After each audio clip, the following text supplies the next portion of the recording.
Let's start with our recap of what we went through last week. So I think your exams are now being in discussion to be held somewhere around January. Hopefully we should be able to finish off. I think there are 3 batches pending for this session. So probably they're expecting exams to be held in January and revision to be done in late November and December. So now it's your time to, start brushing up. I know you have been doing your weekly questions, but now it's a extra effort that you need to put in. Your exam is, on the horizon. So be ready. Finish it one shot is our expectation. Not only pass, but remember, put your effort for an A and put your effort to get a medal. If you know the gold medals awarded in this DABF level, where for each subject the highest for the medium gets a gold medal. I think it's for the entire session, sorry, not only for the medium, for the entire DABF for that particular subject. If you get the highest, you have a chance of getting a gold medal from IBSL. And I think there is another award ceremony done privately by Mr. Sivagananathan's family, where for each medium, so English medium, Tamil medium, or Sinhala medium, for that particular subject, if you are the highest, you are eligible for the Sivagananathan award as well. So opportunities for you all to shine at the exam without just passing. You all have the ability to stand out, so you all can make use of that. All right. So with that, we'll recap of what we studied last week. So last week we were still going through equity market. Now, if you understand what we've been going through so far is equity market and equity instruments in general. Okay. Then we moved on to the stock market. Again, even at stock market, we are talking about the general topics. We are not focusing only on what particular stock market, or in other words, not one particular stock exchange. In our next lesson, which is going to be Colombo Stock Exchange, we'll be discussing the rules and regulations available in our stock exchange when you're going to list equity, when you're going to list debentures, what are the indices you find in CSE, all those topics which are specific to the Colombo Stock Exchange. Currently, what we are going through are the general topics, general terminologies that you need to be aware about. So in that category, last week we studied that equity instruments have 4 ways to be listed in the stock exchange. Okay, 4 ways to be listed in any stock exchange. That was introduction, private placement, offer for sale, offer for subscription. Now, introduction, if you can recall, it is a method of listing only. It's not a method of issue. Why do we say that? Because here the shares that were already there with the company are merely listed in the stock exchange. There is no any new issuance. You're not issuing new shares. You're not selling down existing shares of one shareholder to the market. Okay, there is no share movement, no share trading. The shares that are already with the current shareholders are listed in the stock exchange as it is. So the shareholders before the introduction remain the same shareholders even after introduction. Remember that. So here there is no cash flow, no method of issuance. A good example for introduction in our current context we went through recently. There was a company that came into the Empower board we saw last week. This, I think, some consultancy agent.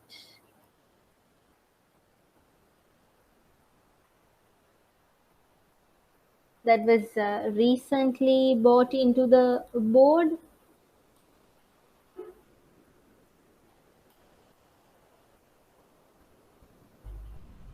You can see how many companies are pending listing as well. I think it was EML Consulting. Yes, EML Consultants Limited. So you can even cite that as an example. So those are ways to show your examiner, look here, not only I know what the method is, I know what's happening in the current market as well. So EML Consultants Limited got listed under the Empower board. Now these boards we will study next week, okay? Because these are specific to our Colombo Stock Exchange. You don't hear the word Empower board in any other stock exchanges, okay? So that is just specific to our exchange in Sri Lanka. EML Consultants chose the method called introduction when they entered into Colombo Stock Exchange. So you can of course cite that as an example. Then we have private placement. Now introduction is the least public method. You don't approach anyone asking for investment. But the other three, private placement, offer for sale, offer for subscription, all these three, you approach somebody and ask for their money to be brought into the business. Private placement especially. Private placement, you don't approach the public. You approach small number of selected investors. You, the promoter or the company or the shareholder would pick out, okay, let's approach this party. Let's approach this party. They select or choose the investor that they're going to approach. And the placement is done privately. It's not a public offer where you or I are not publicly invited. It's a private invitation being given out. Remember that. That's what stands out private placement from the other issuances. Here, of course, you can do a sell down where, let's say, three shareholders were there at the initial before listing, and on listing you want to go for a private placement. It can go in two ways. You can issue some new shares to the selected investor, or one of the existing shareholders can of course sell down. Don't use the term offer for sale or offer for subscription because it's not a public offer. Here, the offer is made or the placement is done privately. Now, in practice, what do we see? Do we see private placement 100%? We are solely using 100 private placement? No. We see private placement being coupled with always a public offer. Why? Because the effort you put for a private placement is pretty much the same as of a public offer. Why? Because here you're approaching outsiders for money. So more or less the regulations remain the same. Plus the information requirement also is quite similar for both. Hence, you always couple private placement with a public offer. Offer for sale, offer for subscription are both examples or two methods of public offer. Here, you will approach the general public, you will make an announcement to the stock exchange, inviting everyone with an opportunity for investment. What differentiates offer for sale and offer for subscription? Offer for sale, the selling down shareholder is the prominent party here. It's not the company. Company gets a side benefit of being listed. Here it is the sell down shareholder who will give out the shares he's holding at the moment, and the public will buy these shares. So the money will move to the selling shareholder. It won't come to the company. The only benefit to the company is, okay, out of this arrangement, the company becomes a listed entity. Offer for subscription, here there is no any selling down shareholder. The existing shareholders will remain as shareholders even after the offer for subscription, but their shareholding will be different. Now, see the change of words in introduction.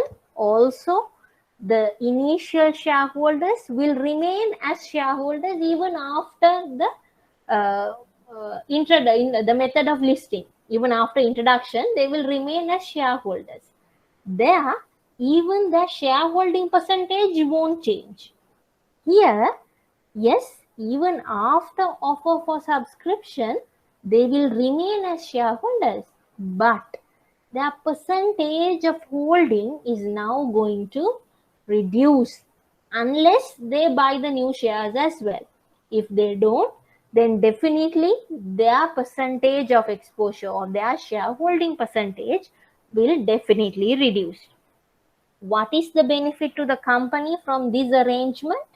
Benefit to the company is, of course, they become a listed entity and they get to raise money. The money raised from offer for subscription entirely goes to the company. What is the document that you would use to advertise or to promote or to disseminate the information of the company?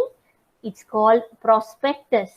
Prospectus you would use ideally for private placement, offer for sale, and even offer for subscription. What does a prospectus do? Of course, provide information about the company, provide information about the issuance, whether it's a new issuance, whether it's a sell down, all those details with forecast and research report. But if you're opting for the method called introduction, will you use prospectus? No. You will use a document called introductory document. What will that document give you?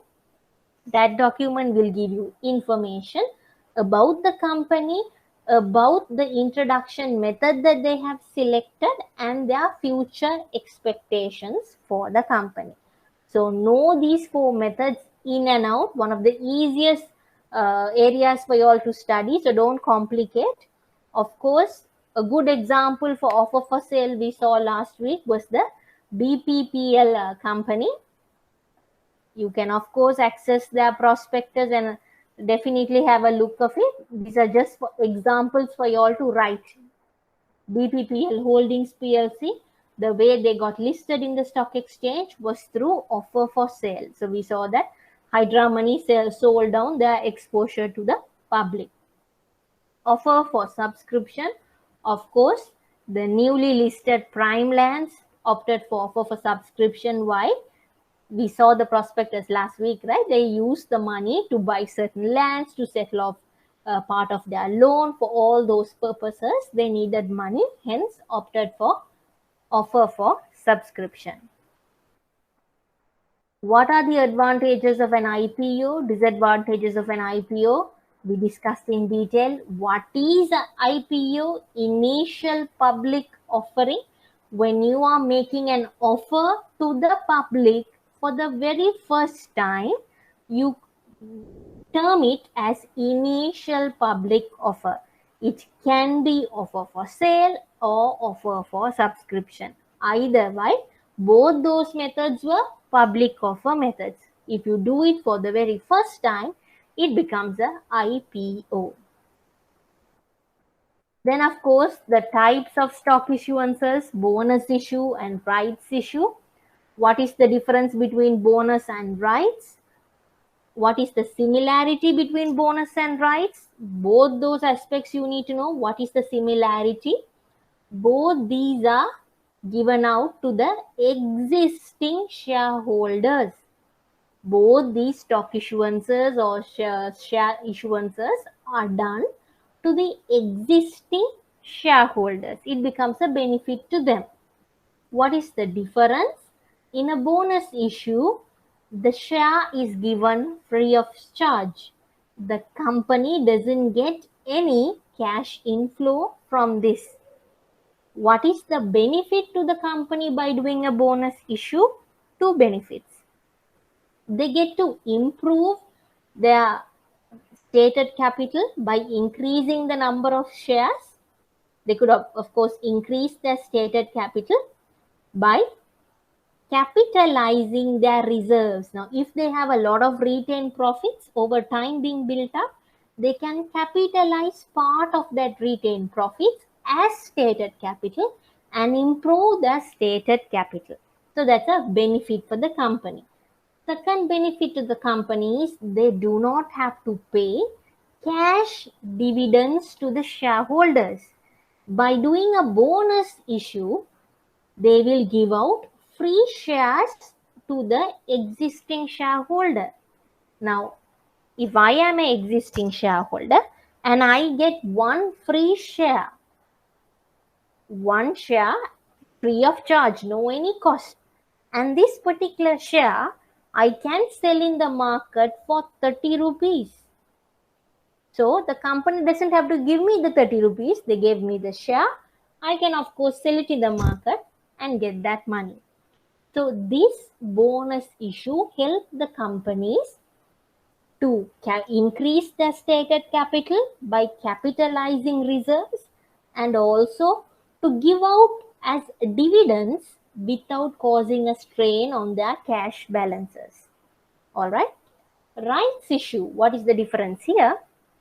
Here, the shares are given out at a lesser price than the market price. It's not for free, but it's at a lesser price than the ongoing market price. Now you will be wondering, how is it possible? Can you do this? Practically, yes, there are companies. Now let's say a company share trading around 80. The company could jolly well issue a rights issue at 75. So the existing shareholders have now have the right to buy this share at a 5 rupees lesser price. Okay. Now there are certain situations where this can backfire as well.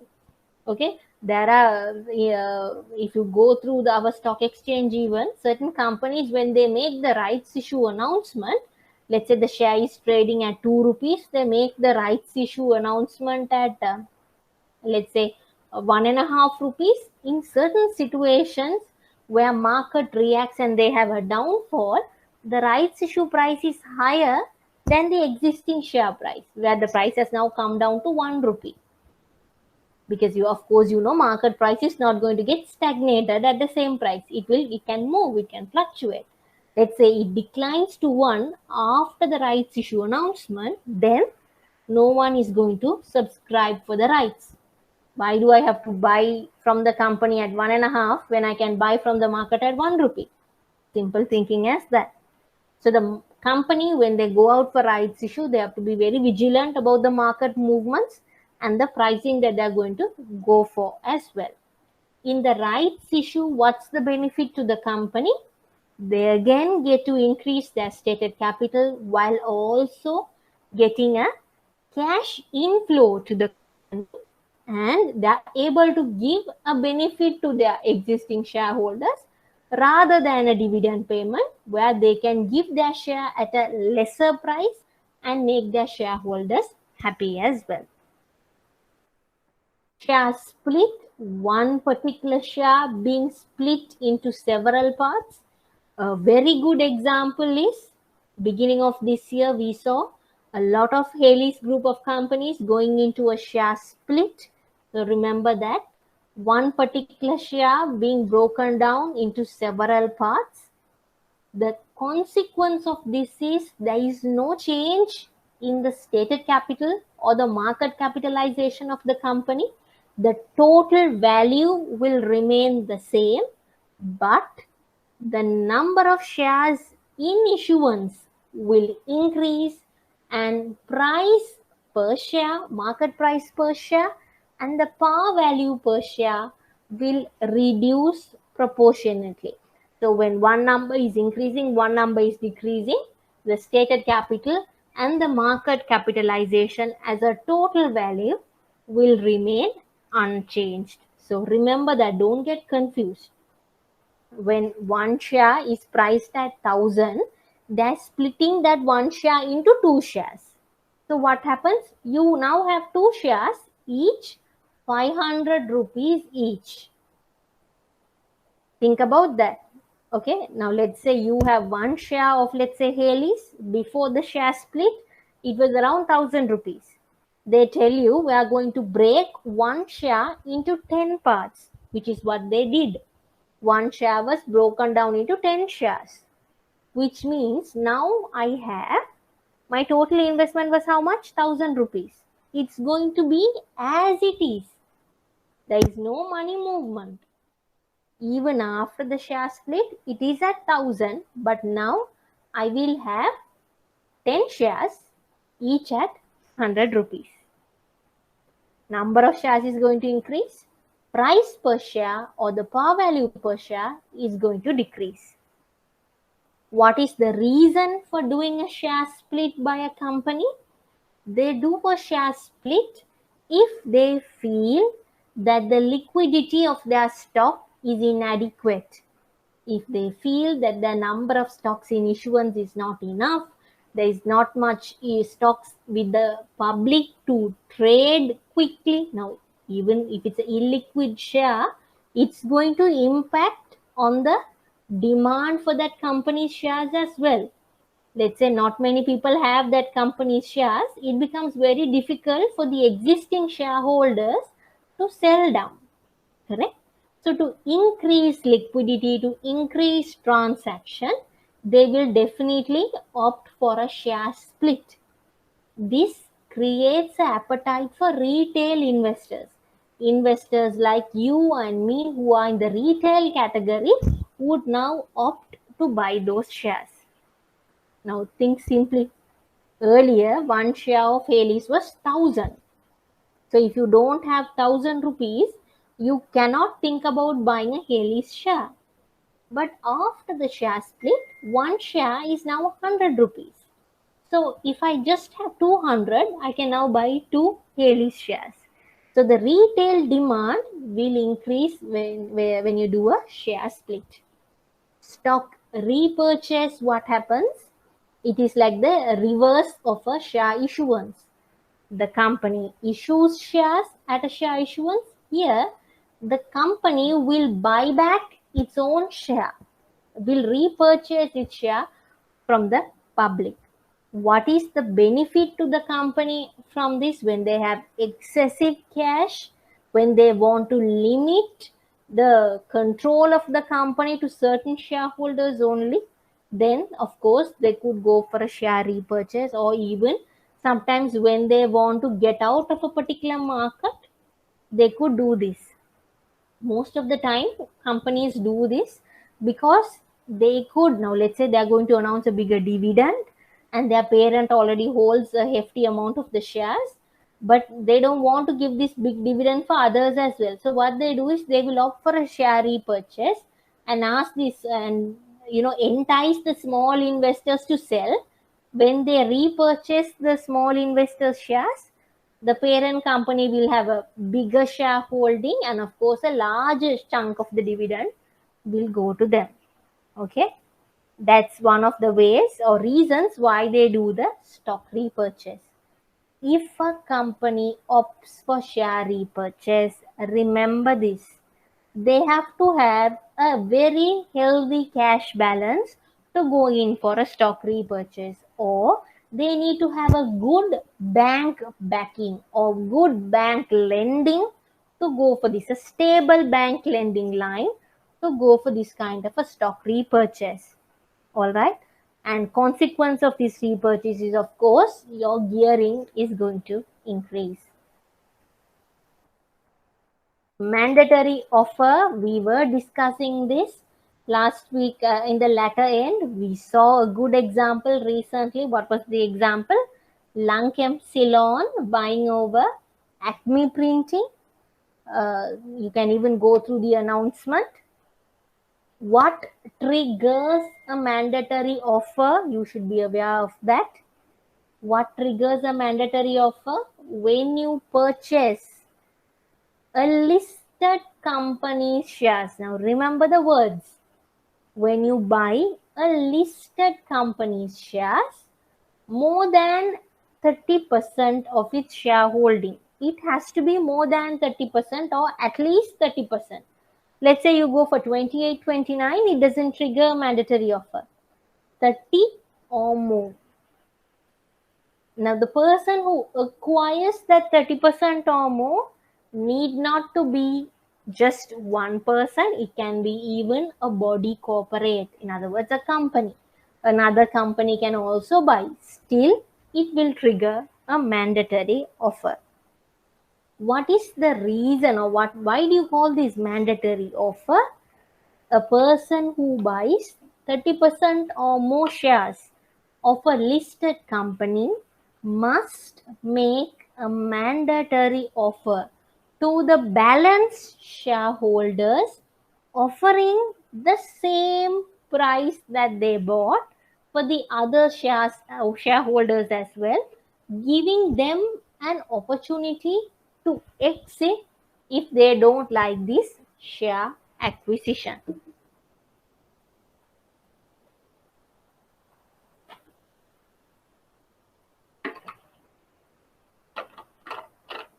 That's the only reason why they go for a mandatory offer. Because if not, what happens? The minority shareholders who don't have, now remember, your voting depends on your shares as well, your say as well. The minority shareholders don't have much say when it comes to any decisions. So there, if some new company buys off a larger chunk, that company is going to run the business or run the bought company according to their wishes. So the minority shareholders don't have any much control as the new acquirer. Correct? That means the company's actions are going to change. That will cause the company's profits to change, ultimately impact the dividends coming to the minority shareholders. So to provide them an opportunity to exit is a mandatory offer. The correct method is the price the acquirer paid to buy these shares must be offered to the minority shareholders. Remember that, and remember the example. So the latter part of last week, we were going through bull and bear market. I showed you certain articles as well where you would have seen these words called bull and bear. What do you mean? Talk about a bull market, a bullish outlook.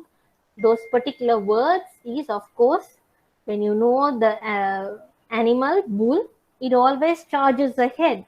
It goes forward. Okay. So when it goes forward, what happens?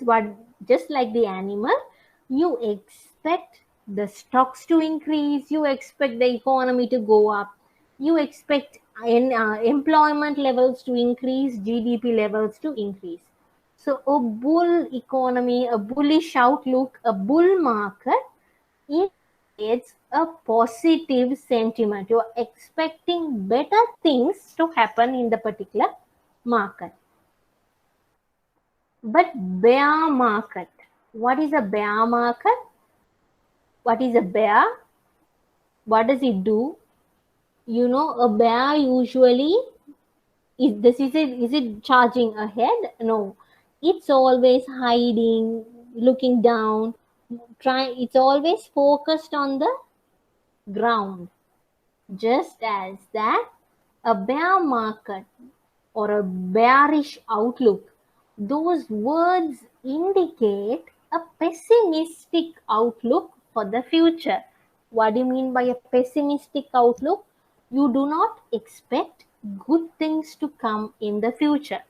You expect the market to crash, you expect the market to decline, you expect economy to be worsened, recession to come in, inflation being picked up or uncontrollable, GDP levels falling. All the bad things is what you expect when you hear the word bear market. That's why they use the word bull market when the market is green. What do you mean market is green? When the market is increasing. Here,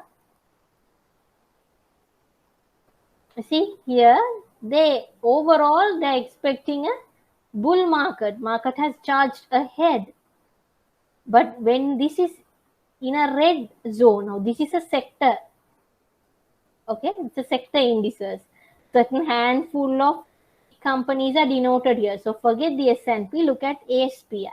It captures the entire market. So looking at the entire market, you could see currently it's in the green zone, which means it's an increase. If it's a decline and continuous decline, of course, they call it the bearish outlook or the bearish market. Now, which is easy? Trading in which particular market is easy for the investor? Trading in a bull market is fairly easy. Why? Prices keep increasing continuously. Price increase, even though there can be certain minor hiccups. End of the day, you know, price is going to be at an increased position. So trading in a bull market is fairly easy. But trading in a bear market is challenging.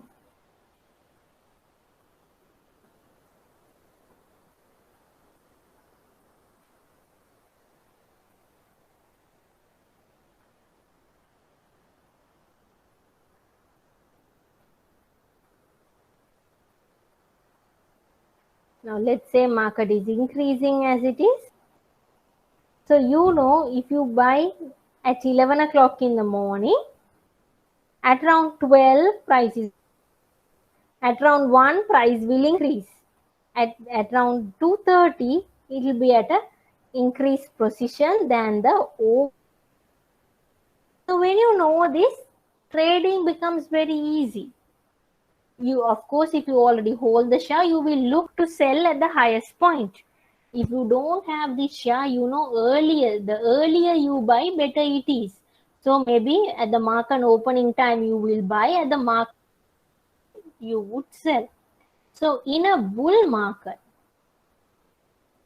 it's fairly easy for you to transact or trade.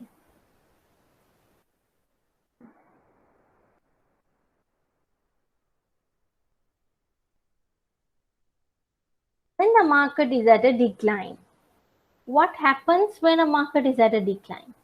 Is it easy for you to trade? Let's say you already have this share. 11 o'clock, this was the price. 11 o'clock when the market opens, this was the.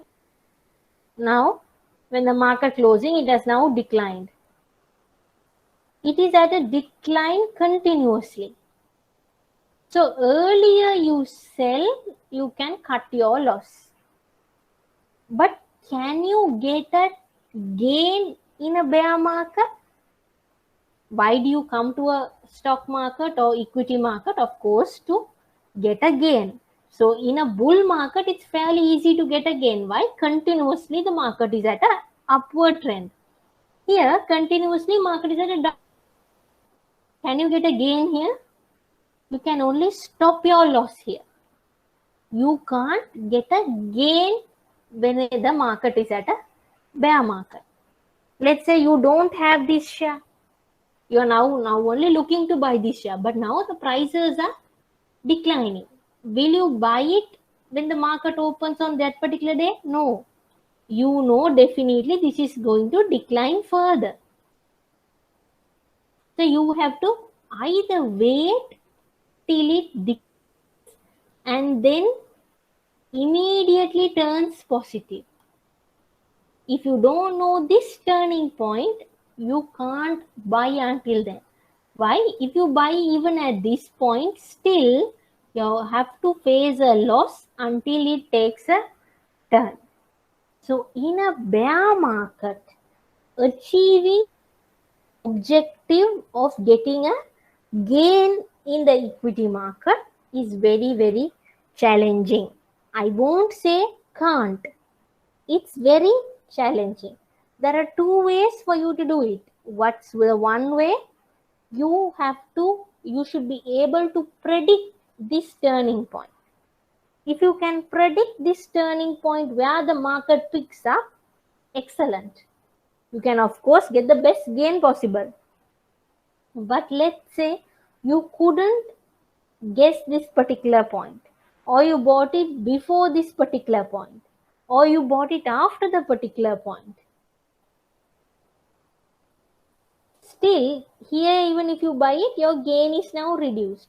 If you buy here, you have to face a loss until this point and then only you will get a gain. Anyways, the gain that you could have earned is less. So is there a way you can earn a profit, a net gain, even in the bear market? Of course, yes. What is that trading technique called? Short selling.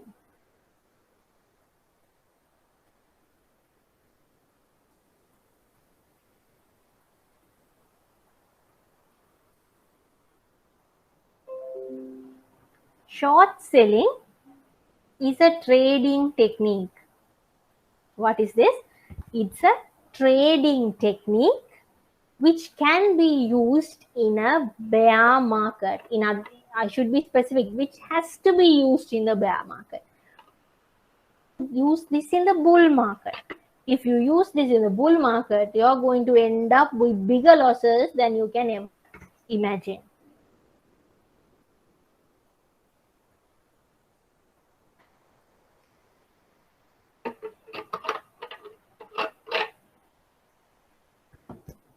So what is short selling?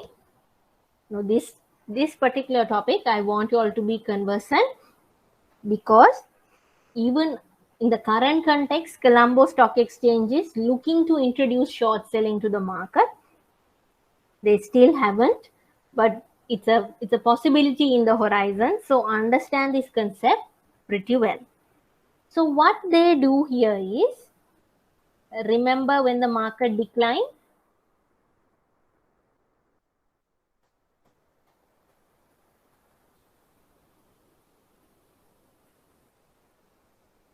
these people who introduce these techniques are so geniuses. Just see how it moves and you will understand. Now what happens here is, of course, this is a bear market. Am I correct or not? Yes, it's at a decline. So what happens here on a day the trading opens? You borrow a share from another shareholder. Let's say one of you owns the share of John Keel's holdings. Let's say this was last year during COVID. There is a market lockdown announcement. Prices are going into a downfall. I approach one of you who have the John Keel shares, and I ask you, look here, you're a long-term investor. You have put money in this share for a long term, not for trading. So let me borrow this share for a month, and I will return this share to you at the end of the month. So when you borrow, or when I borrow this share, definitely the price will be higher. Let's say it's at 200, and in the coming days this is going to further decline because this is the bear market, correct? So what I do as a short seller is, I will borrow this share from one of the shareholders. The value of this share in the current market is 200. Let's say today its share price is 200. Let's say it was 250, now it's coming down. Today it's 200. So what do? I borrow it from one of you and immediately I sell it in the market. This is not my share, but I sell it in the market immediately. Why? If I wait for tomorrow, the price is going to come down further. So today itself, at this 200 price, I will sell it. Now I get 200 rupees in my hand. Now I wait. I know my expectation is this is a bear market, so price will come down. Let's say now it reach a position of 50 rupees. Now month end I need to return. Let's say on the month end price is 50 rupees. What do? With the 200 rupees I have, I will go to the market, buy, I borrowed one share. So I will buy one share of John Keys at assume 50 rupees. Still I have 150 in my hand. I buy that one share for 50 rupees and I return to you, the shareholder who lent it. I will return that one share of JKH and I will pay you some fee. Why you let me borrow it, correct? So for that 1 month, I will pay, let's say 20 rupees. This is your fee because you let me have it, let me borrow it. So 20 rupees as your commission. So for you, even when the market is at a downfall, you get a fee income or a commission income from this short selling. For me, even when the market is at a decline, I was now able to earn a profit of nearly 130 rupees without buying a share and just borrowing a share. Correct? Both the parties benefit. Short seller will get a gain. The person who lent it to me is also getting a income or a commission. This is what happens in short selling. You borrow a share and immediately sell. Now, in this technique, remember one thing. The starting point is borrowing of the share. You shouldn't buy that share from someone. You have to borrow that share and sell it immediately in the market. Then only you get that gain of 200. That entire 200 is your gain on that selling day. Because you didn't pay a cent to acquire this share. You just borrowed it from someone. You have to return it. Correct? So when the prices decline, you will buy this share in the market at a lower price than which you sold and return it to the shareholder. But imagine a situation like this. Let's say you borrowed it in the market.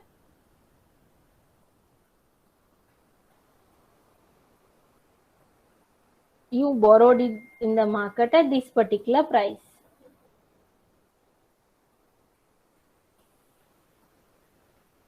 What is this price? At 50. Okay. So at 50 rupees, you borrowed this share. Thinking, look here, there are so many. I hope you could see this. Can you see here? The red lines, this indicates the selling. There have been continuous chunks of selling. So looking at that selling pressure, you assume that this share is now going to decline. So you borrowed this share at 50 rupees, expecting this to go down for short selling. Okay, you bought it, let's say, September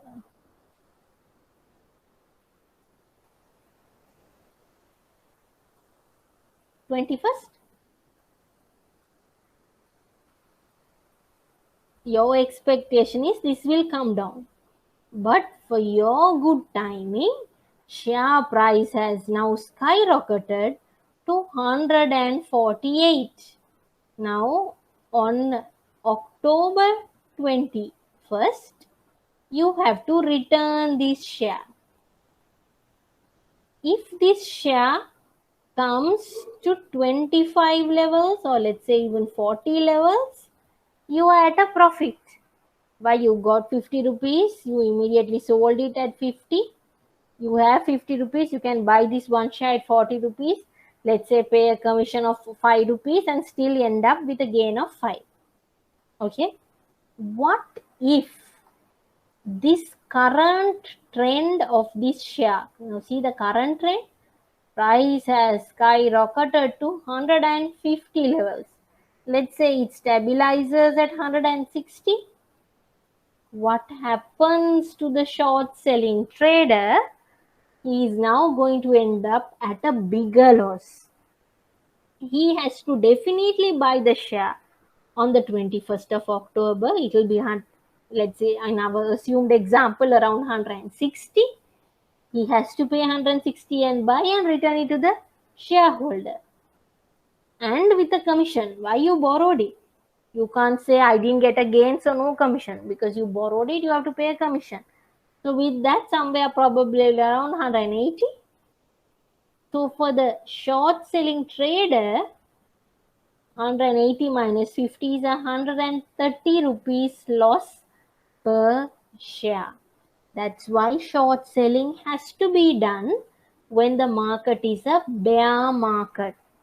If it's a bull market, good lord, you're going to end up in a worse situation. One of the good examples, or one of the most hyped out reasons why short selling was highlighted, was of course due to this share called GameStop.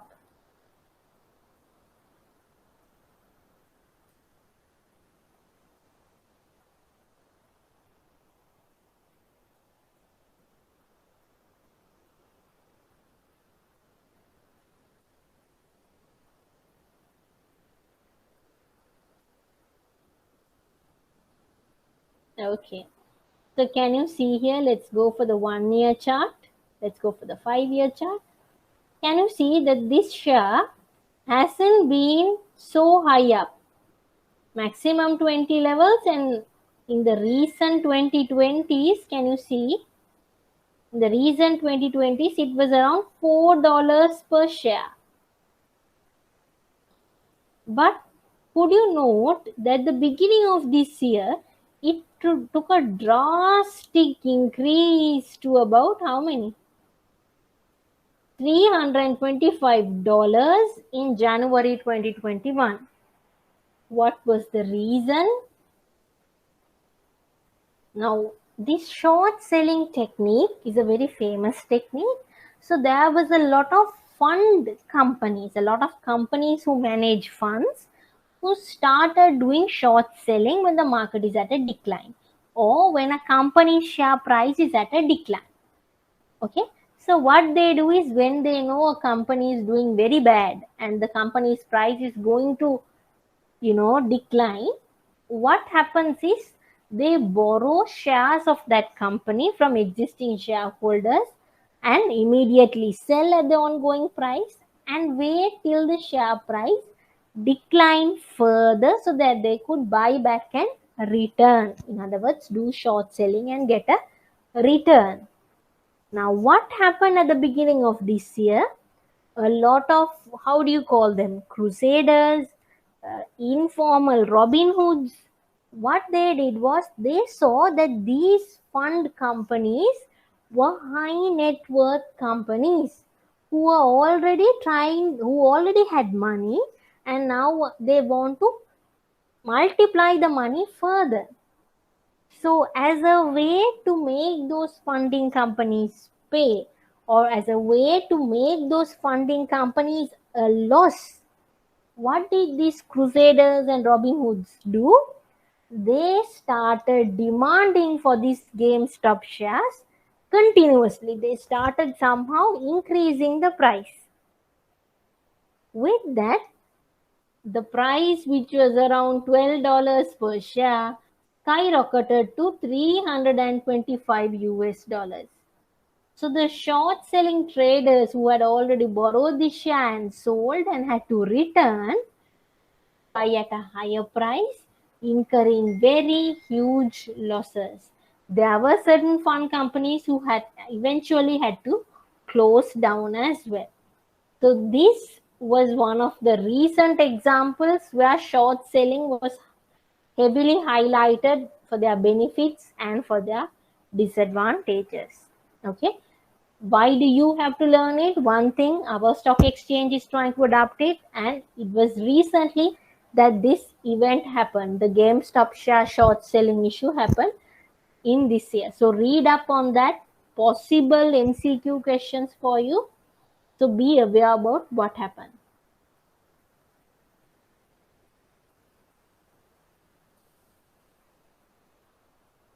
Then we move to stock symbol, or the ticker. What do you call, or what do you mean by a share symbol? Each company's share type gets a specific notation to depict that particular share. This notation is called ideally as stock symbol, and in the market it also carries a name called ticker. This is the spelling of it.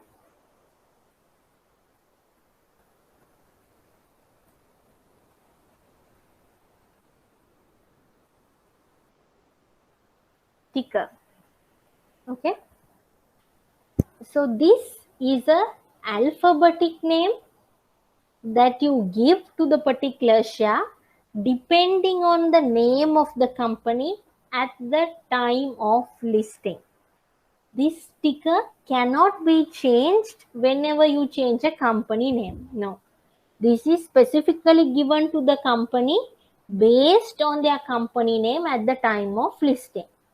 Now, if you go through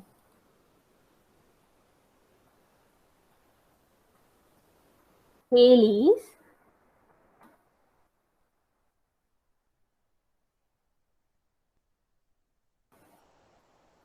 can you see here? Haley's Fabric is the name, correct? But its ticker is MGT. The very first name that they had was, or the earlier name that they had was Haley's MGT was the name. So that particular name, depending on that, the ticker was decided at MGT. Here, Haley's Fiber. I think earlier the name it carried was Haley's Exports.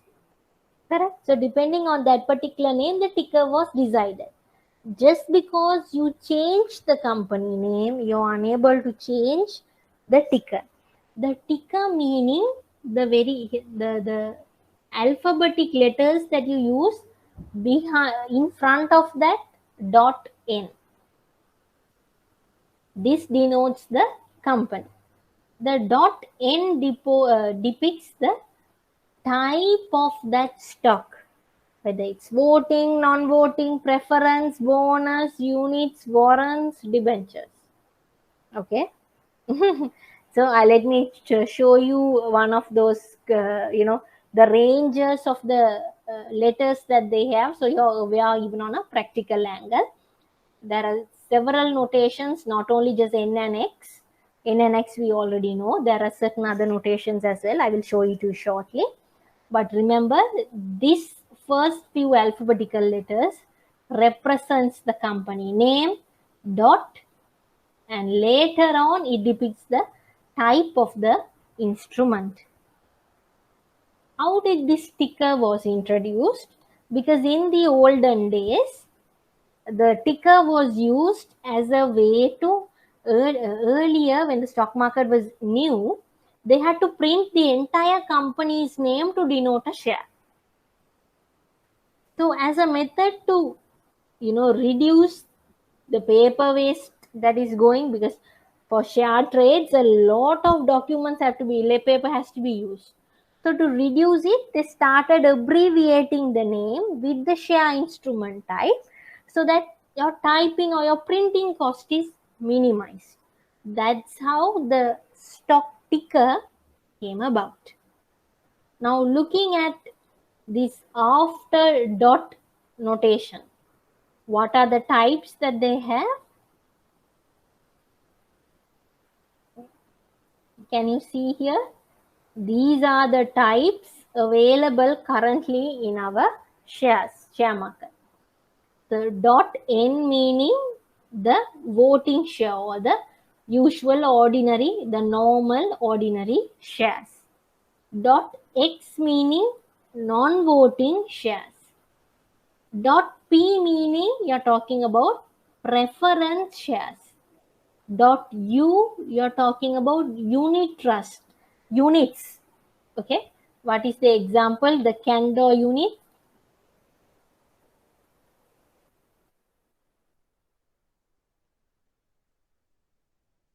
Can you see a Candor's opportunity fund dot U? I think they have a normal fund as well. Yes, here see normal equity value fund dot U. So the units are denoted by the letter dot U. R denotes rights issuances. When there are rights issuances done, it's denoted as .r. It's a very temporary type of shares in issuance.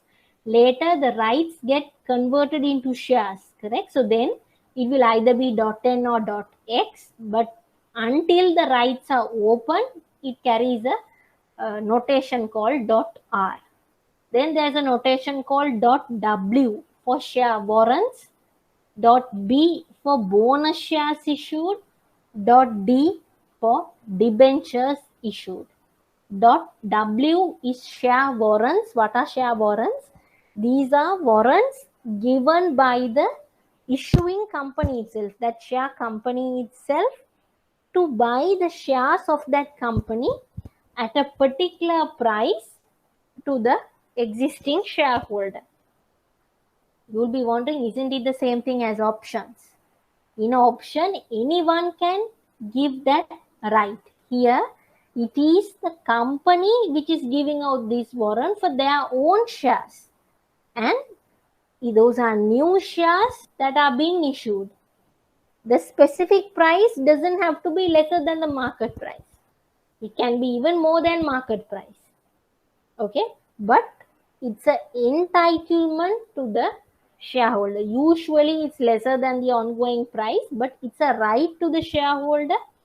They can exercise it at the time they want, but it's not similar to option. If you don't know the option, don't worry. When we go to derivatives, we will study in detail.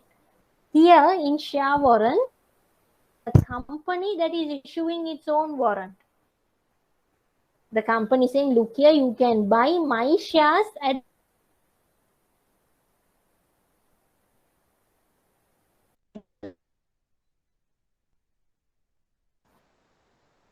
types of notations available in our Colombo Stock Exchange. Now we move to the most interesting part, the types of trade orders. What do you mean orders?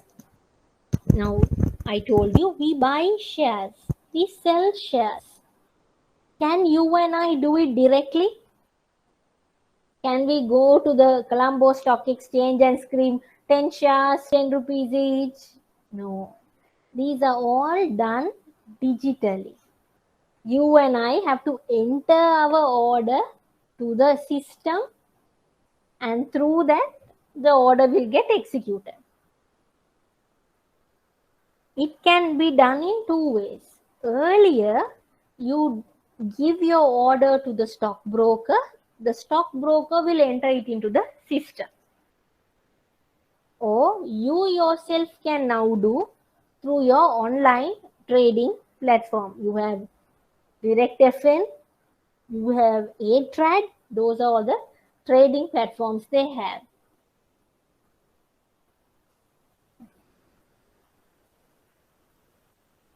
Look here, A-Trad.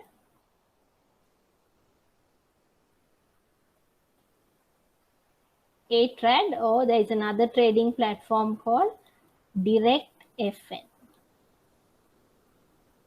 So if you are a full-time investor, you can obviously get this system and enter your own orders through online and get it executed. Still, irrespective of whether you use an online trading platform or not, every investor has a brokering company, because this system has to be taken through a stockbroker. Okay.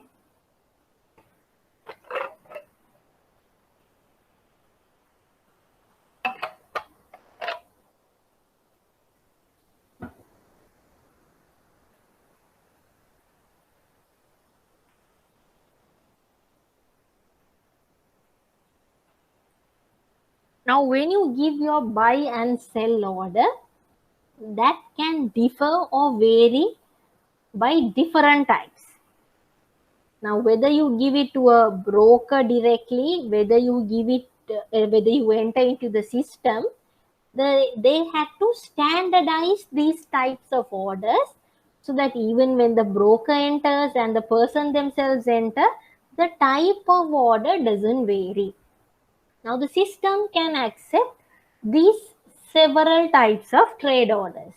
You and I are going to see what kind of trade orders that you can enter into the system in any Colombo, in any stock exchange, in any exchange, what kind of trade orders that we can execute. The most common or the most general type of order that you will see is called market order. Now see the word says market order. Why do you call it the market order? This here, the order depends on the market movement. You will give an order to buy a particular number of shares immediately at the current price. What is the key word here? Immediately and at the current price.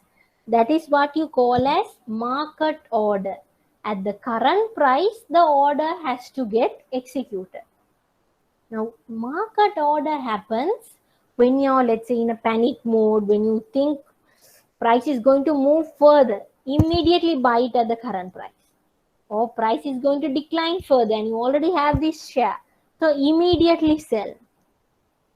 So to do your order immediately at the market ongoing price, you will choose the order called market order.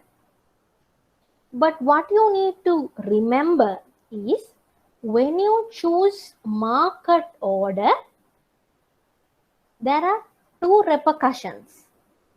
One is your trade will definitely go through. That certainty is 100%. Why? Your order is going at the current price, at the current market price. So definitely your trade will get executed. You're not bargaining on the price now. Now if you, let's say if you go somewhere to buy something and the seller is quoting a price, you're not bargaining, you're not waiting until he reduces the price. No, you are immediately buying it at the same price, which means you know that transaction will definitely happen. Same thing with a market order. But what is the catch here is you don't know the market price until it is executed. Now remember, stock market, stock exchanges, within seconds, price can move by any amount. Okay, it's just 1 second can change anything. So let's say when you're typing the order, before you type the order, the ongoing price was 55. You immediately enter the order, press enter and OK. When the system executes price, when the system executes the order, current price has now moved from 55 to 60. So it will get executed at 60. So the catch in a market order is you do not know the market price or the trading price until the trade is done. That certainty is not there. You can't say, no, when I was typing the order, market price was 55, so it will go at 55. No. Until trade is completed, we don't know the price of the share at which we bought. That is the catch in a market order. So market order is used when you are in a hurry, when you want to execute the order quickly as possible, then you will go for a market order where the investor is not worried about the price. But if they are worried about the price at which they buy or price at which they sell, then market order is not the thing. A very good example is you call your broker and say, look here, buy 1,000 shares of John Kills immediately. That's it. You're not giving any price instruction. So your broker will immediately put the order, choose market order, and when you enter the order to the system, at the current price, it will get executed. So whatever price the seller says, it will get executed. So execution certainty, execution speed is there, but what price that you bought, that price certainty is not available in market order. Now let's say, no, I don't want speed. I don't want certainty in execution. I want to buy it at the correct price and ensure that price is worth the share. So your focus is going to be price certainty, not the speed certainty or trade certainty. Then you will opt to a order type called limit order. What do you mean by limit order? Here, you are going to set a limitation. Let's say you call up your broker and say, look here, 1,000 shares of John Keells, buy it maximum at 1,000 rupees. That's the maximum. Don't go beyond that. Early example was around 200. Let's say maximum 200, not above that. So let's say the current market price, when you give the order to the share to the broker, the current market price is around, let's say 205. But you're telling your order, look here, that's the maximum. 200 is the maximum. Without that, don't buy. So what happens? Broker will enter the order to the system. Now, broker has to wait. Why? Your order says 200. Now, the seller has to reduce the price, or another seller has to come at 200 to do the trade. So, in a limit order, price certainty is definitely there. You know that your transaction price will be at 200 or lesser. At least you know. But can you tell when your trade will get executed? No. Either you need to get a new seller for 200 or the existing seller has to reduce the price to 200. Till then, your order will be a pending order. That's why limit orders are also called pending orders. You have to wait until someone comes to your expected price. Now, limit order can be of two types. Limit buy order, limit sell order. What do you mean by limit buy order? You are instructing your broker, buy John Keells shares at 200. Okay, at maximum 200. Ongoing price is 205. Will your broker execute it? No. He will wait until price is at 200 or below. Why? 200 is the maximum price the investor is willing to pay. So, a limit buy order is there to execute buy orders where you have a maximum buying price. That is like the ceiling price. You won't buy beyond that. Now, you'll be wondering, why aren't we saying minimum price? When you're buying a share, you're looking for the lowest price possible. So, you won't say minimum price. You will, of course, try to cap it at maximum. This is the maximum price I will buy. Beyond that, this share is not worth it. So, let's go to the example. You place a limit buy order to buy 100 shares of a company at 20 rupees. Assume it's currently being traded at 1. If the price falls below 20, broker will immediately execute it. But if it still continues to be at 21, no, your order will be a pending order until you cancel or the broker cancel or its system automatically cancels the order. Limit sell order. What happens in a limit sell order? Here, you're giving an order to sell your shares. Now tell me, will you have a minimum price or maximum price? In a sell, you are always looking for the maximum price. So you will tell your broker, look here, sell John Keells shares, minimum 200. So your trade has to be done at the lowest selling price of 200, nothing below.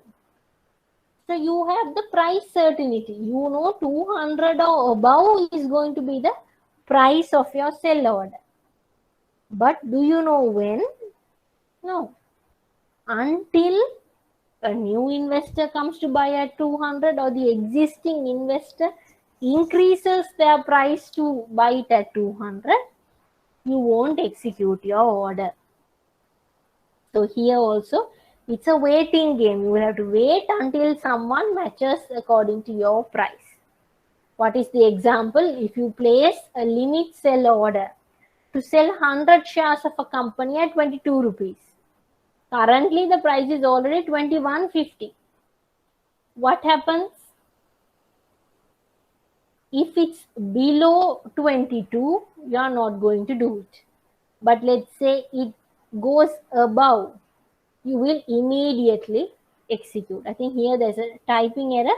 If it goes above 22, you will definitely execute. Above the share price of 22, broker will immediately execute, or even if it reaches 22, they will execute.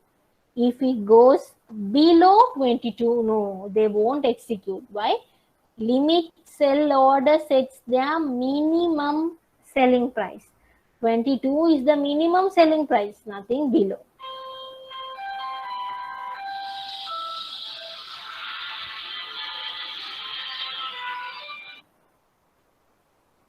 Now we move on to other two types. We have about five types left to discuss.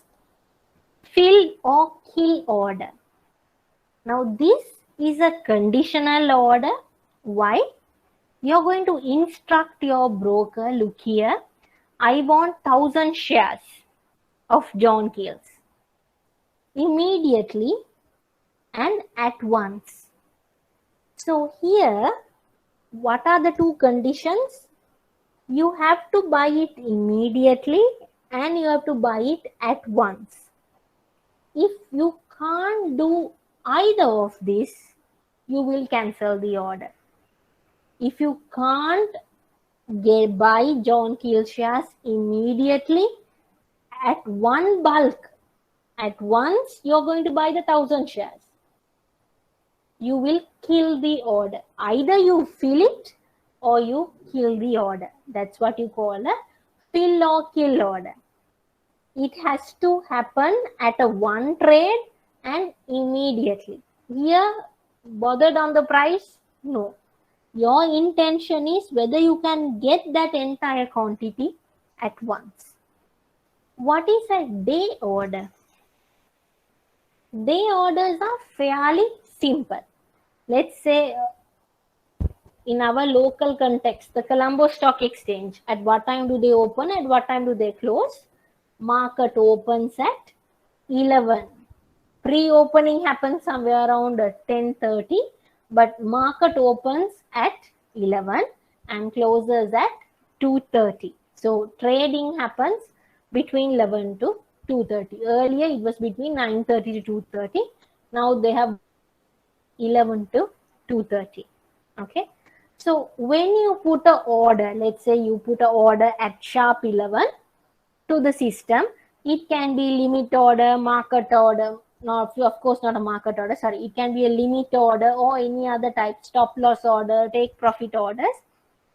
If you put a order and it is at a pending stage, still someone has to match your price, then it will be in pending, right? I told you either some person has to cancel it. You can put it as a day order. Then no one has to come and cancel it. If that order doesn't get fulfilled within the day, system itself automatically cancels the order. Let's say 11 o'clock, you put a limit order, enter a limit order to the system. But no one is coming to match your price. 2:30 market closes, then automatically your order is also cancelled. Let's say you put the order at 2 o'clock. Still, at 2:30 the order will get cancelled. It's just for that one day between now in the local context between 11 to 2:30 that order is valid. Next day again you have to enter the order to the system and wait until someone comes to matches it. That's called day order. Now without, let's say you are badly looking to buy a share at a particular price, okay, and you don't have time to every day come and put this order. What can you do? You can put a good till cancel order. These are orders which are effective until the investor themselves or until based on the instruction from the investor comes and the broker cancels the order. Until then, this order is valid. Now, theoretically, good till cancel order would, when you read up on that, you will feel, my God, this order is valid forever until it's matched, it will be valid. No. Practically, good till cancel orders, those are called GTC orders. Practically, these are valid only for 5 days, for 5 market days.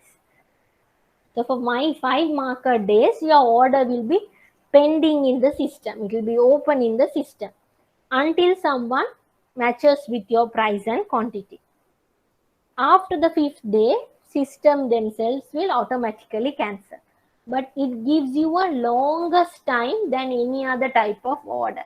That's why you call this good till cancel order. Theoretically, they say you can't cancel until the investor themselves cancel. But here, if you do that, what happens in the system, there will be several pending orders. So to mitigate that, system inbuilds 5 days as the valid day time for GTC orders, good till cancel orders. So until 5 days, they will wait to see whether your order is matched. If not, they will cancel it. Stop loss order. Now, stop loss order and take profit orders are like two mirrors, the opposites of one particular matter. Let's look at stop loss order. Here, your intention is what? Your intention is to stop your loss. In the take profit order, you're comfortable with the profit. You want to take it out. You want to materialize it. You don't want to hold it further. That's the basic difference between these two types of orders. So in a stop loss order, let's say you're going for a selling of a share. Okay. And you tell your broker, look here, the minimum selling price of John Keel's is 200. Okay. Nothing below. It has to be 200. But stop loss at 195. Let's go through the diagram. That will be a bit easier for you guys.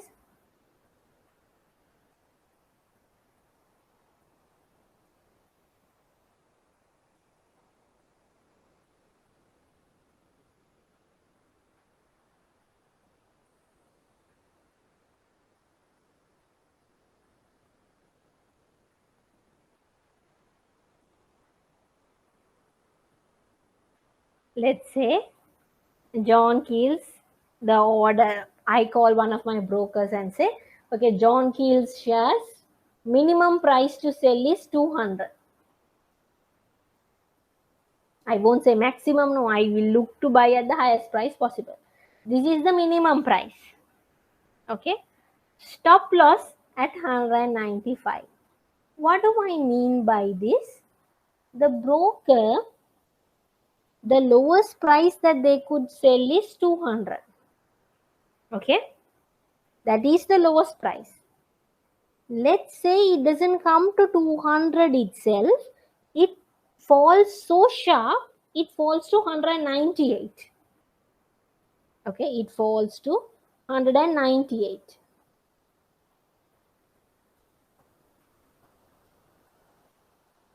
Can the broker sell? Can't. Why? The minimum price the investor has told is 200. But it has come to 198. Now still it is at a declining trend.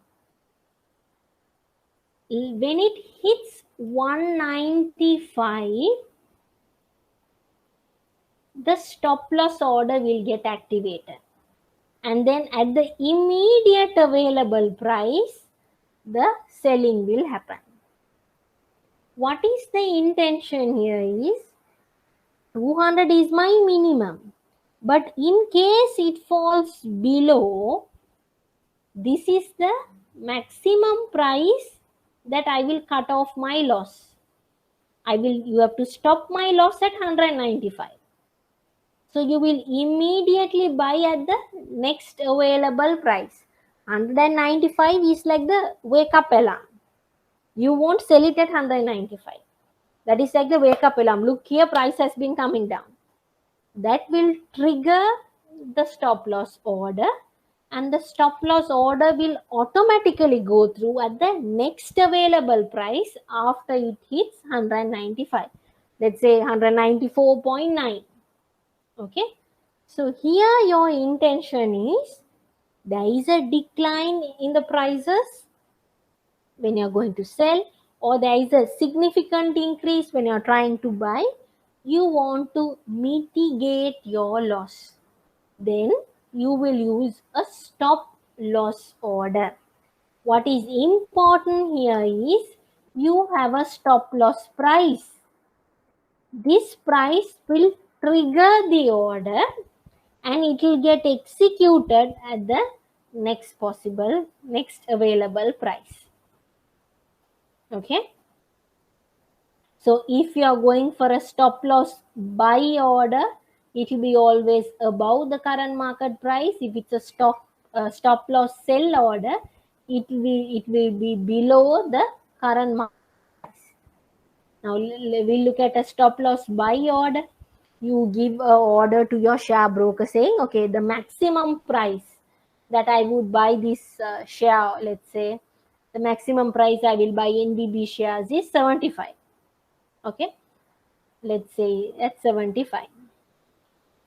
This is the maximum, not above. But you can stop the loss at 78.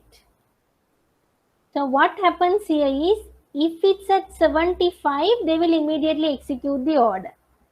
But in case it goes above 75 immediately, you will have to wait until the stop loss order gets triggered. Until then, you can't. So in case it goes above, when it reaches 78 and the loss order will get triggered, then you will purchase at the immediate next available price. That's like your wake up call. Look here, price has hit 78, which means hit the stop loss.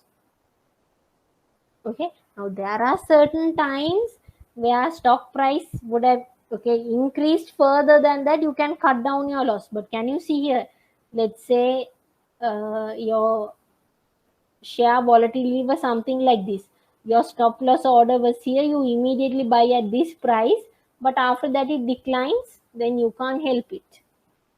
Here, what you're trying to do is you're trying to minimize your immediate loss.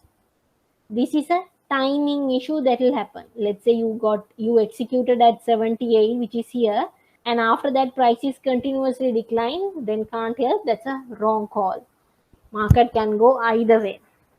Okay, here what your meaning is, there's a persistent increase. You expect a persistent increase. To avoid that, you want to cut off your losses at a certain point. So you place your trigger at 78, which is above the current market price. You say, okay, when it goes above than this, you close the order.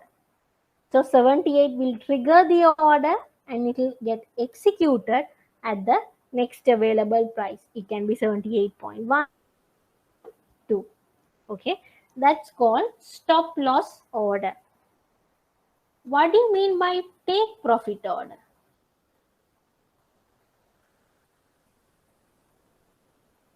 In a take profit order, you are already at a good price. You already have this share. You already have this stock. You have already, the prices have moved up. Your unrealized gain is very good. But you are expecting the price to come down in the future. So what can you do? You can tell your broker and deep, look here, my take profit order is at, let's say 150. Current price is around, let's say 100. So your broker will wait until the price moves up. Let's say it hits 150. He will put an order and sell your entire shares at 150. That's your take profit order. That's the maximum price that you expect the share will go up before it starts to decline. Why are you taking your profit? Because you expect the share price to decline, or you have an emergency, or you're satisfied with your gain. But ultimate point would be, if you expect the share price to move even further, still knowing that you won't take off your profit, no? You expect, just like this increase happening, there can be a decline. So before that decline happens, you want to take your profits. So you set a take profit order with your broker. You tell your broker, look here, my take profit order is 150. So even though share price goes above 150, don't mind it. You immediately sell at 150. That is comfortable for me, this particular shareholder. So here you're looking to realize your profit. In a stop loss order, you're trying to minimize your loss. That's why take profit order is like the opposite of a stop loss order. Okay. Here your ultimate motive is realize my profit and move out before the price starts to decrease. That's the intention. Now, why do you need to know these types of orders? Because when you come to the stock market, any particular stock market or stock exchange, you need to know what particular order you are going to give. Okay. Now, you can, of course, call up your broker and say, put me a market order for John Keells for 1,000 shares. So then the broker knows, okay, 1,000 shares at ongoing price. That's the order. Or you could say, okay, put me a Phil or Kill order for 1,000 shares of John Keells. Then the broker knows it has to go through immediately and in one go. It can't go part by part. Now, when you put an order in stock exchange, sometime how it gets filled is it will get filled part by part. Let's say I put an order for 1,000 shares of John Keells. One of you comes with 500 shares. So you give me 500. So out of my 1,000, 500 is bought. Then still balance 500 will be pending, waiting for another seller to come. Then one of you come with only 200 shares. Then again 200 will get executed. Balance 300 will be pending. Another one comes with 100. It will get settled. And now 200 is in pending. Like that, until the order gets filled, it can be on a pending mode. An order can get filled by several sellers. In a fill or kill order, you are looking to execute that 1,000 in one go. So you have to wait until one seller comes, sell the entire 1,000 and you finish off, which is very rare. Okay. Then you have day order, effective only for the day. If you want to extend it, you can go for good till cancel order. If you want to minimize your loss or your, you realize your profit, then you could go for stop loss or take profit order. Next, we are going to look at the stock market indices that are available. What is this stock market indices? Now here you could call it indices. It has to be index here. Okay. What are stock market indices? These are the measures of the price performance of stock. Now each day, each week when I come and tell you, okay, this week stock market performed well. This week stock market crashed. How do I know it? How am I telling it to you? We have an index. What is it called? All share price index. Whenever all share price index escalates in the green, I know entire market in aggregate performed well. There are 151 companies listed. Let's say 75 companies had a decline, balance had a good run. Hence, all share price index shows an improvement. So I can say stock market performed well this week. If it's a decline, I will say stock market didn't perform well this week. So for me to measure that performance of the stock, that index helps. Now remember that index can capture the entire market, like all share price index. It captures all the shares, or it can capture a specific sector of that market, like our Standard and Poor's SL20.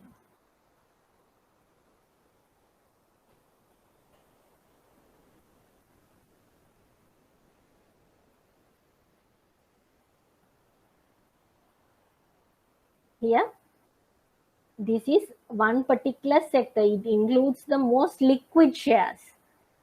Okay, so all share price index takes info of all the shares in the stock exchange. So your index can vary. It can only denote one segment or the entire market as well. But its purpose is to indicate the price performance of the. We are looking at the users of the indices. So if we don't, let's assume you don't have all share price index. I can tell you how each share moved. I can tell you Access had a good run today. I can say John Keells had a decline. Pan Asia Power stagnated. Union Motors didn't do well. Like that, for each share, I can tell you the movement. But you'll be asking me, so how did the market go today? I can't answer. Why? We don't have an index to measure how the market moved. So to rectify that is where you bring in an index to the market. That index will measure how the market moved. It will monitor the market movements. That's the first use of the index. Next is to know the change in the index over time. That's like the measurement of wealth. I'll tell you how. You can measure the market movement and see whether the market moved better or whether one particular share moved better.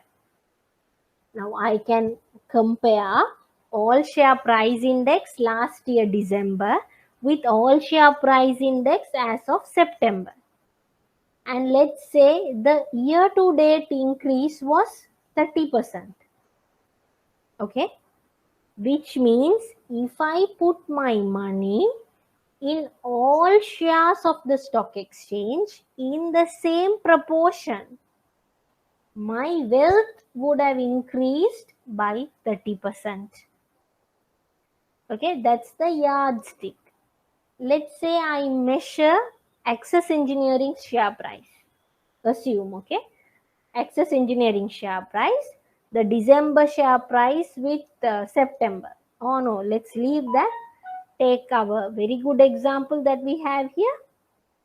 Palm Garden Hotel had a very good run this week. You can see from 70 where it had ended up with around 150 levels. Okay. So from last year December until 30th September, or let's say until October, it assume has a run of more than 100%.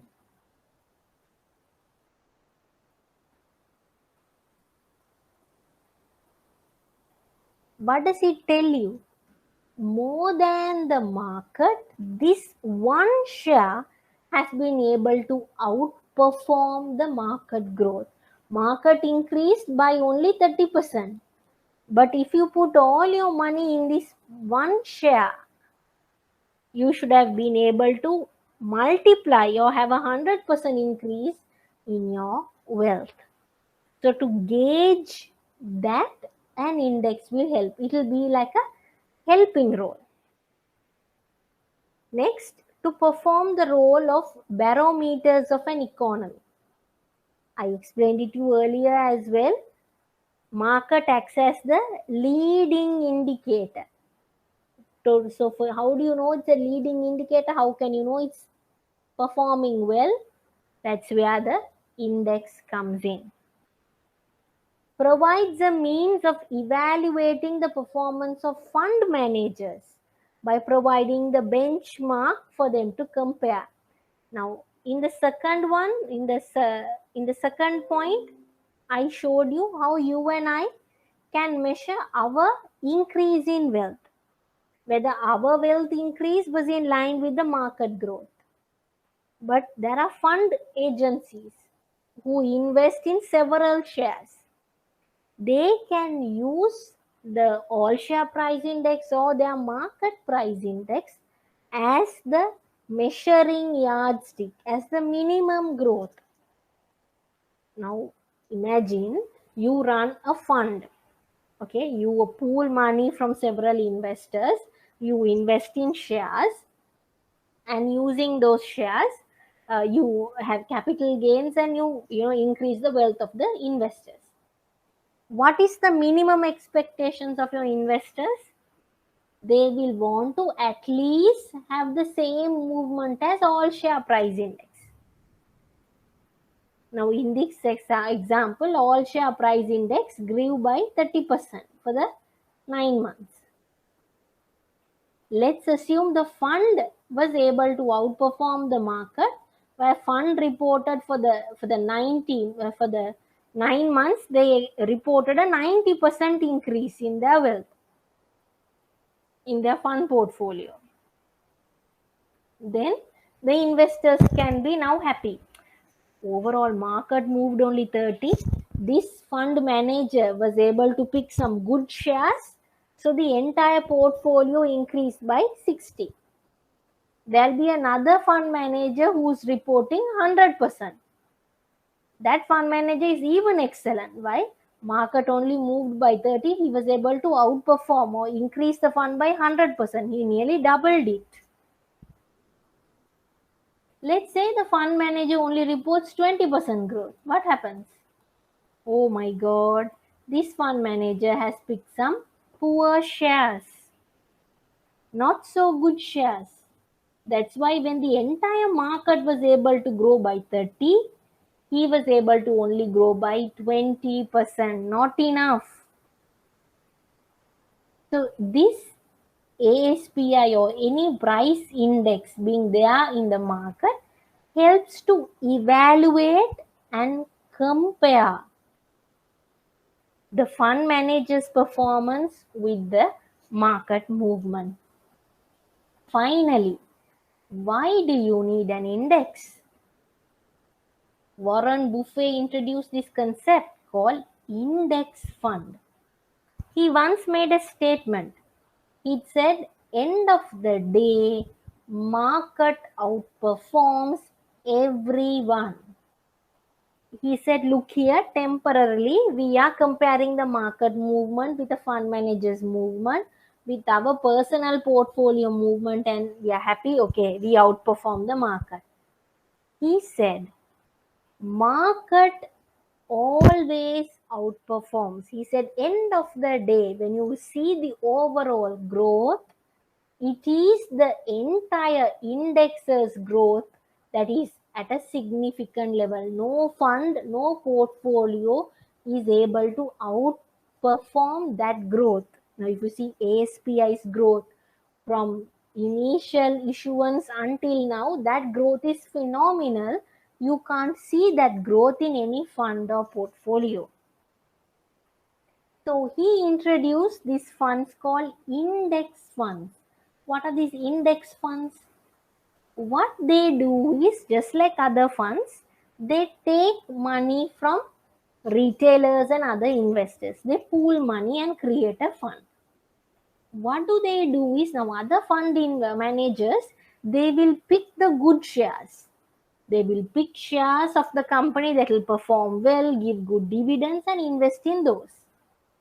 What, as per Warren Buffett, index funds, what happens? They will invest in all shares of a particular index in the same proportion. Let's say they are using all share price index. All whatever shares included in calculating all share price index, you will invest in all those shares. And in the same proportion, let's say John Keels accounts for 10% of the SPI, then 10% of your portfolio will be in John Keels. Let's say 2% of all share price index is Pan Asia Power Company. So 2% of your fund will be in Pan Asia Power. Like that, the proportion also will be exactly the same in your portfolio or in your fund. You will replicate the same exposures. Why are you trying to do this? Underlining belief is an index always outperforms. Trusting on that, believing on that, they introduce index funds so that you can replicate the performance of an index in the fund's performance as well, so that your fund will always be higher than any other fund. That's one of the reasons why Warren Buffett was able to grow this fast as well. So for that also you need a index. Now, there are several types of index. How this index improved is the area that you need to be aware of. Now, initially, all the markets use price weighted index. What did they do? They gave weightages for the company's share prices when deciding the index. Okay, that's how the overall market index was calculated. But it had some flaws. What were the flaws? In price weighted index, the share with the highest price, whenever it had a slight movement, the entire market index moved. Okay, even the slightest movement in the largest price share created a huge movement in the overall market index. But there were so many transactions happening, so many number of shares being brought and sold in the background, which didn't get reflected. Why? Those shares had a smaller price. Think about this. I told you retailers prefer small price shares. Will we go and invest in high price shares due to affordability? No. So it is the retail shares that get traded a lot. Okay, so the movement is very high in those shares. In a high price share, movement is very low. So just because you use price as the weightage to calculate the index doesn't reflect this huge transaction of small price shares. It only reflects even the minor change in a large price share. Why? It had the largest weightage. Okay, the benefit of a price weighted index is very, very simple to calculate, but the downfall is the share which has the highest price caused the biggest change in the index, which is wrong. That huge price share would have been only bought and sold by, let's say, 3 or 4 parties, but all the others transact the low price shares, which doesn't get reflected in the index. So to rectify this, they introduced value weighted index. What is this? In other words, market capitalization weighted index. They said, look here, Price alone cannot be used to calculate the weightage of the index. You have to consider the shares as well. So what happened here? Price and shares. Market price and shares. That means, am I talking about stated capital or market capitalization? Market capitalization. So then they moved from price index from market capitalization weighted index. They took the entire market cap as the weightage or the basis of the weightage. The company which had the largest market capitalization had the highest weightage in the index. Again, here also there was an issue. What is the issue? Here, what you take into consideration, you take your price, the market price, and you take all shares of the company. All shares of that company. Can you understand the issue in that? Do we trade all shares of the company every day? No.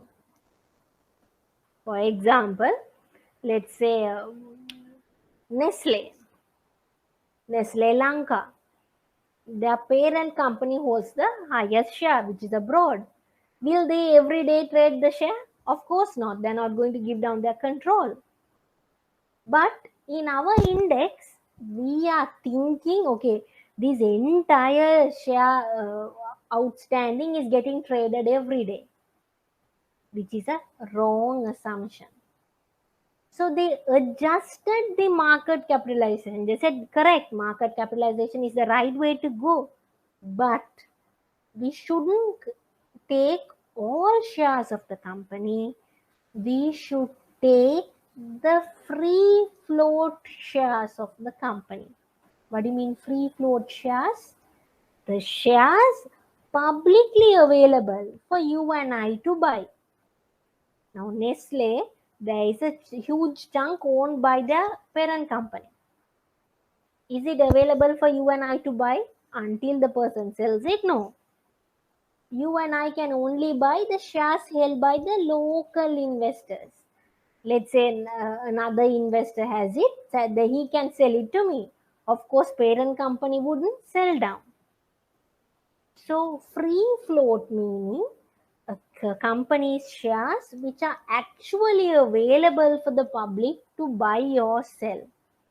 So you take that number of shares, multiply it by the market price, and you calculate the index.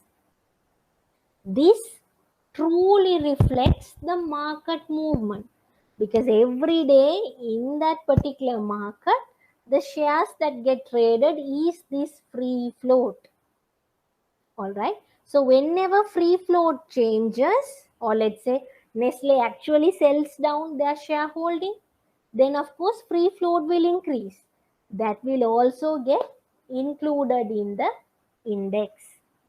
So free float adjusted market capitalization index is the index method used globally at the moment. Even us, we use this free float adjusted market capitalization index. Now, I wanted to show you certain calculation in how these indices happen, just for your awareness. But again, next week when we start off, let's do these calculations so you're aware about how these index actually works. So you can see the disadvantages as well mathematically. Okay, and I'll show you how the free float is disclosed in an annual report or in the listed companies. There you can see free float is excluding parent company holding or government holding. So because why? They don't sell down. Their intention is not for capital gain. Their intention is control. Okay. So they will now Jana Shakti PLC would be having a certain percentage of shares of Jana Shakti Insurance. Their intention is not to trade every day and get a gain. Their intention is to hold control of the company. So whatever shares left, excluding that holding, is available for us to buy and sell. That's called the free float. So you use that number of shares to calculate the market capitalization. It becomes the free float adjusted market capitalization. Okay, so I think next week within the 1 hour we should be able to finish this topic. We have stock valuation methods left, fundamental and technical, fairly simple, and with that we will move to Colombo Stock Exchange next week. Okay, I hope it was clear what we discussed this week. Again, on Sunday, expect the questions to be given out. We will again have on equity topic. I will send out the marked questions tonight or latest by tomorrow morning. Next week, Saturday, is our intended class. There can be a possibility where I'm not be able to take it at the same time, at the correct timing. I will inform you ahead. I think most probably we should be able to go ahead. There's a bank commitment from my end. I'll verify it to you. If not, I will have an extra session anyways. But excluding that, on the 19th of October, you will be having an extra session. So from 1 to 5:30, I will be taking in. We have your exams coming up. So let's speed now. Finish this off. So you have your entire December to study for your exam, prepare. So on Tuesday, 19th of October, 1 to 5:30, you will have Financial Market Operations English. Be ready. Next Saturday, let me confirm, there is a 60% probability I would take the class, but let me confirm through the institute. They will put out a notice in your classroom. If they don't, class is going as agreed. But on Sunday, tomorrow, wait for the questions. Please attempt and get back to me. All right. I hope today's class was fruitful to you all. We'll meet again next week, probably. Okay. Thank you so much.